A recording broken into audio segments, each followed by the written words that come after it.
Would you like to know more about how pharma manufacturing works?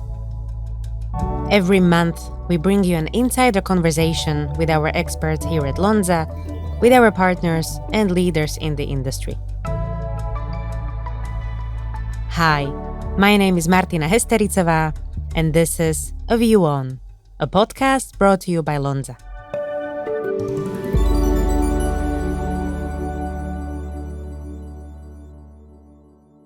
Around 40 years ago, scientists first noticed that red blood cells were shedding small particles into the bloodstream.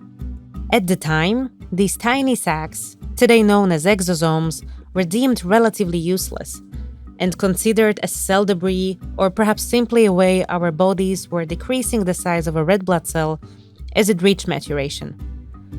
However, over a relatively short period of time, we have come to understand that these small, membrane-derived fragments are actually rich biological resources. And as we understand them today, exosomes play an important role in cell communication and differentiation, tissue homeostasis, or even organ development and remodeling. And they have shown therapeutic potential too, as recognized by many companies around the globe that are investing in research and development of exosomes and extracellular vesicles. There is an ever-increasing number of novel exosome-based therapies entering the development pipeline as we speak. And this topic may already sound familiar. We talked about exosomes in our 5th episode of the first season with Uwe Gottschalk from Lonza. If you haven't heard this episode, I highly recommend going back and having a listen. Today, I'm thrilled to welcome two representatives of Kodiak BioSciences. Codiak is a clinical-stage biopharmaceutical company pioneering the development of exosome-based therapeutics.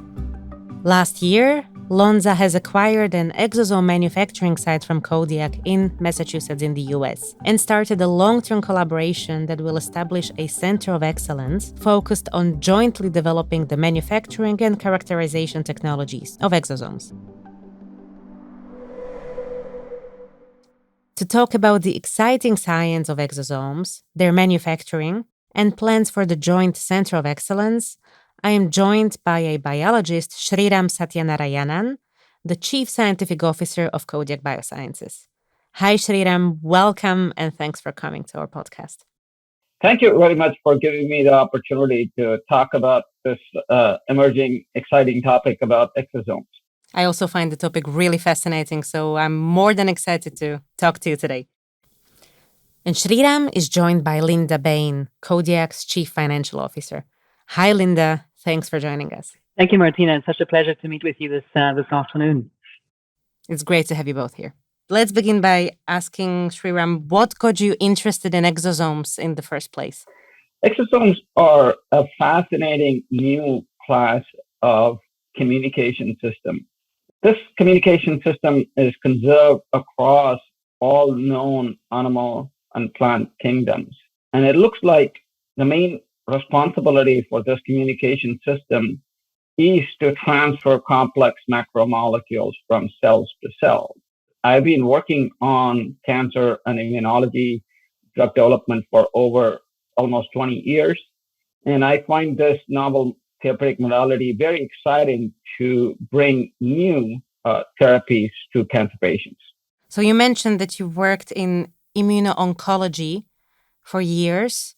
Has the potential for extracellular vesicles been known for years, or is this something new? It's a great question. Exosomes have been tried to be used as a therapeutic modality for over, maybe I would say, 15 years.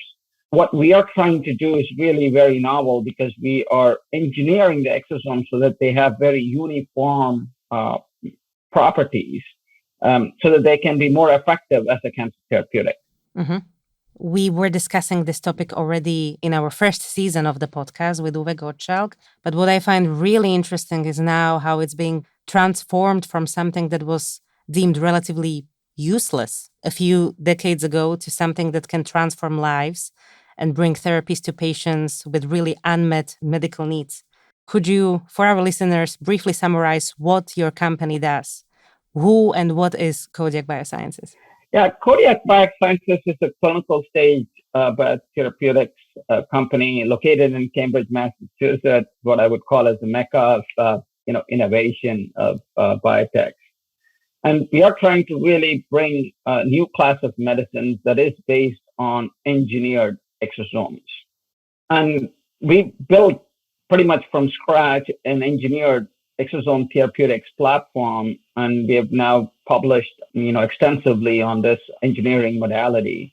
When we looked at it, the field of exosomes, people were using exosomes as a natural therapeutic modality. We quickly found out that the exosome, as they are being used, is very heterogeneous set of particles. They have different cargoes on the surface or in the lumen. And as a consequence, we set out to really make them have a uniform cargo carrying capacity. The second biggest challenge we found with the exosome-based therapies is manufacturing. How can you really scale up and produce clinical grade material that is, reproducible thousands and over time, so that it can be ready for commercial manufacturing? So Kodiak really spent a lot of effort on focusing on developing a scalable manufacturing platform that can go from bench to bedside. Are there any specific considerations you need to keep in mind for scale up as you're developing these therapies? We built the system with the clear mindset that the components of the manufacturing process or the stages of the manufacturing process should really fit any biologics manufacturing floor setup that you need. So initially, when we are looking at, gold standard exosomes, you need multiple rounds of ultracentrifugation, density gradient for making those exosomes. We quickly realized that that's never seen in a commercial stage protein production and purification setup. So we went to traditional methods of protein purification, tried and true methods that would be suitable for, biologics manufacturing. And our manufacturing platform is really built on that setup. Mm-hmm. That's really interesting. May I also ask, out of curiosity, does the manufacturing process change depending on what you want to do with the exosome? For instance, depending on how the cargo is transported, whether it's within the particle or on its surface? Do you need to then add some additional steps, some washing, or change a cell line maybe? So our manufacturing process has two general steps. One is you first engineer the producer cells, very similar to what you do with your antibody or protein biologics manufacturing.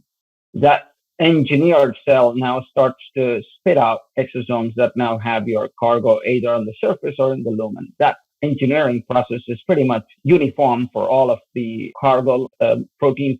After you post purification, after you get the exosome purified, you can add functional molecules to the exosome. This is where, depending on the product, you can have some changes. And if we were to take a step back, how different is the manufacturing of your products compared to antibodies or to small molecules? It is much more similar to an antibody manufacturing principle. So we take our gene of interest, we put it into a cell. It's a mammalian cell that can be grown in suspension at a very high density. The exosome that the cell is spitting out has our protein of interest either on the surface or in the lumen. And then that supernatant from the media is concentrated and goes through purification process. That's very similar to an antibody purification process. Do you have to induce the production of exosomes itself from the cells, or does this process happen on its own? This process happens on its own. We are actively looking to see if there are processes that could be altered to increase the production of the exosome. Now, we touched upon the topic of uses of exosomes already. You mentioned vaccines. We have been talking about cargo delivery. Is there anything else exosomes can be used for when it comes to therapeutics? Martina, we think of exosomes as an efficient communication vehicle to predominantly immune cells and other cell types within the body. Our initial products are focused on immuno-oncology. We are now looking at infectious disease and vaccine. And we are now also looking at gene therapies where you could deliver complex, viral particles like AAV. selectively to specific cell types. Do exosomes have any additional functions or properties that are good for delivering? I'm thinking whether you could maybe use the surface receptors to target the delivery only to specific cells. This is a key advantage of an exosome-based delivery system. The simplest way for me to put it is probably the most advanced nanoparticle delivery system out there. We try to reverse engineer using LNPs to make things that look like exosomes, but they have no real proteins on them, and their lipid composition is very different. We think exosomes have an innate ability to be engineered to have multiple transmembrane proteins, membrane-associated, enzymes and antibodies that can be put on the surface of the exosome, as well as complex proteins that can be loaded onto the lumen of the exosome and therefore prevented from being blocked by neutralizing antibodies or enzymes that would digest those proteins. It has no limitations in terms of what class of molecules can be put on or in the exosome. How are the therapies administered to patients? The current versions of the exosome therapeutics that are being tried in the clinic is local administration. It's actually intratumoral administration. This is by design because we believe to get the maximal therapeutic window for our first two programs, we need to get to the tumor microenvironment directly. The third product that will be entering clinical development shortly is an IV administered product. Again, it has the ability to go to a specific type of immune cells that are present in the tumor, especially in the liver and in circulating blood. I heard about the NGEX platform. I hope I'm pronouncing it correctly. Could you tell us a little bit more about this? So you're asking about the engineered exosome, we call it NGEX platform. This is our proprietary technology. We identified what proteins are present on the surface of the exosome or what proteins are present in the lumen of the exosome. And these proteins are enriched on the exosome membrane compared to plasma membrane. So we know that these are specifically put by the cell on the exosome surface. So we use these, what we now call as scaffold proteins, to tether any therapeutic protein like an antibody or a peptide or cytokine to the exosome surface or lumen. So the engineered exosome allows us to generate a uniform drug development platform. As we mentioned at the beginning, this is a relatively new field. Only 40 years ago, we didn't even know that these vesicles can be used for anything. Now we are at the stage where many companies around the world are entering clinics with exosome-based therapies. I wonder, what do you think? Where will we get in the next 5 years? We feel that the exosome-based therapeutics has broad potential beyond oncology. Relating this field similar to what, in the 1980s, the antibodies and protein-based therapeutics were. Initially, people were saying, oh, no, only small molecule-based therapies can be manufactured and administered in a clinical setting. And then, there was this whole revolution, primarily, driven by Genentech, PDL, and other companies that were trying to bring these protein-based therapeutics into the clinic. And that's the stage where we are. The next frontier for us is really gene therapy. I really like how you compared it to how biologics were developed in the 80s. I really see many similarities here as well. Fantastic. Thank you. And I'd also like to thank you for your time, for coming to our podcast and sharing this exciting area of research and development. I can't wait to see more of your science in the future. Thank you, Martina. So that was Sriram Sathyanarayanan, the CSO of Codiak. As we mentioned at the beginning, last year Lonza has acquired an exosome manufacturing facility from Kodiak in the US. And we are now turning to Linda Bain, the CFO of Kodiak, to look at the business side of exosome manufacturing and their plans for the newly established Center of Excellence focused on exosome manufacturing and characterization technologies. Linda, you've been at Kodiak since the very beginning. What was your initial vision for the company, and has it changed in the meantime? Thank you, Martina. That's a great question. Our vision from the beginning was to create revolutionary medicines by taking advantage of exosomes as a natural messenger system in the body. Back in the day, and this is still the case, we saw the potential to get to undruggable targets by harnessing exosomes and engineering them in such a way that they can deliver therapeutic molecules in a highly specific and in a potent manner. And, what we set out to do back in the day was to say, here's what the exosomes do very well, very naturally. But if we want to make them consistently and we want to actually deliver something that can make a specific difference to patients, let's set ourselves to do two goals. Let's engineer them to give them properties they don't have. And let's make sure we're able to manufacture them with scale and at quality that will enable us to actually get into clinical trials. So those were the two goals we had right from the start. And, skipping forward 6 years now, that's exactly what we've achieved. I think it's like anything when you start new, it's having the belief and the vision in what you think you can do. And I think for Doug and me, Steve Gillis, who we've worked with before, really called us both to say there's increasing literature that exosomes have this potential to help us get to those undruggable targets. And let's think about what we can do to bring this exosome discovery. As you talked in academia, people thought that exosomes were garbage disposers.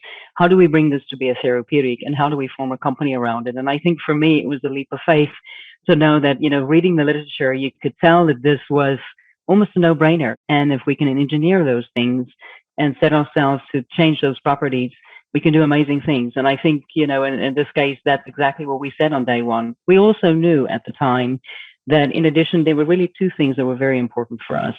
The engineering of the exosomes to give them those extra properties that I just mentioned a minute ago, and the ability to manufacture them. And we knew that if we wanted to build a therapeutic company, we needed to figure out the manufacturing. And I think looking 6 years later now, we've done indeed just that. We've figured out the engineering, we've solved the manufacturing, and we have a true platform now that is really got the potential to make a huge difference for patients. I can't wait to see what happens in 5 or 10 years. It's really exciting to be there almost at the beginning. We are not at the beginning anymore, I know. I really feel like this is going to change the entire field of medicine. I think when you don't have to reverse engineer a particle, when it's doing its job naturally, just leveraging that natural ability give you such a great starting point. And then when we actually add those extra properties to send those exosomes to places that don't naturally go, or to actually put on payloads in or outside, that versatility of how we can work with exosomes really give us that exquisite ability to get to targets that up until this point have been very hard for all of us.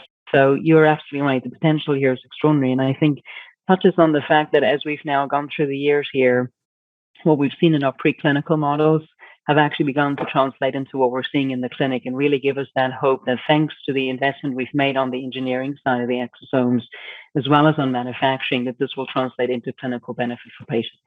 So I'm as excited as you are over what we can potentially do here. It is clear that this field has sparked some interest in the industry already a few years ago. How is Kodiak differentiated in the field of exosomes? I think, Martina, it comes back to those two core things that I said in the beginning. Exosomes in their natural form do extraordinary things just on a day-to-day basis as we sit here. But the two things we set out to do, the actually engineering of the exosomes and how we manufacture them at scale consistently in GMP quality, those two tasks were the goals right from day one. And because we've done those two key investments right from day one, where we are now is we are actually the company that's the first to have an engineered exosome under GMP conditions manufactured in clinical trials. We have 2 studies in the clinic right now, a third one to enter soon. So we really are a leader. And again, the end goal at the end of the day is to use this platform to make a difference for patients. And we feel very excited about that opportunity. I'd like to take a step back and talk about the manufacturing challenges that Kodiak for sure is experiencing on a daily basis, given the fact that exosomes are really hard to manufacture. It's something that we've discussed already with Sriram as well. Could you tell us a little bit more about how you see the collaboration with Lonza? When we started Kodiak, exosomes were not being manufactured at scale. They were using ultracentrifuges and techniques that clearly was not going to be something you could use to go into the clinic. But as you begin to think about, the next stage, it's very important for us to be able to scale up what we currently already have. And that's actually where I think the work with Lonza is going to be very, very meaningful. And as you think about cell and gene therapy companies, that perhaps did not make those investments on day one, at some point in the future, it actually caught up with them. And that's why for us, we started with manufacturing as the goal to solve on day one. And so where I see the collaboration with Lonza really pay out through the Center of Excellence. And Lonza has fantastic abilities. We know the exosomes, and you can only imagine what these two experts can do to really bring exosomes to the next level. And Lonza has had the vision to see new technologies before other people have done so, and you guys have invested in new technologies. And I think that takes a certain amount of courage and vision to do so. I would also like to ask you, since it's clear that we are now co-creating the space for manufacturing exosomes, what's your long-term vision for this area? And what's the long-term vision for your company? The vision for us is to ultimately, if I come back to sort of what is it we're trying to do, is to really bring these, differentiate therapies to patients and get to those undruggable targets that have haunted us as an industry for so many years. And again, I think with a partner like Lonza that helps us just bring quality to the product that we bring to our trials is so important, especially again, as you think about later stage and commercial stages. Our product is our process, or our process is our product. And I think this is the piece that have handicapped other companies in the past, especially when it's a new modality or it's a new platform. And for us, that was a goal from day one, a vision from day one. And that vision will continue. Codiak was formed at the right time to take this from the academic discoveries that have been made to really make it a true therapeutic. And I think Lonza arrived at the right time. This partnership was perfectly timed in terms of where we are in the clinic and what it is we hope to do next. And I can't wait to see what the two companies are going to do together, and very excited about 2022 and the future here. I believe you 100%. And based on the conversation that we've had, I can feel that your excitement for the entire field is still growing. So thanks for sharing this with us and with our listeners, and thanks for your time. It was really a pleasure talking to you. What a pleasure. Thank you. And that's all for today from A Viewer. We will be back next month with a deep dive into the history, manufacturing, and applications of antibody drug conjugates. I'm already excited. Bye for now.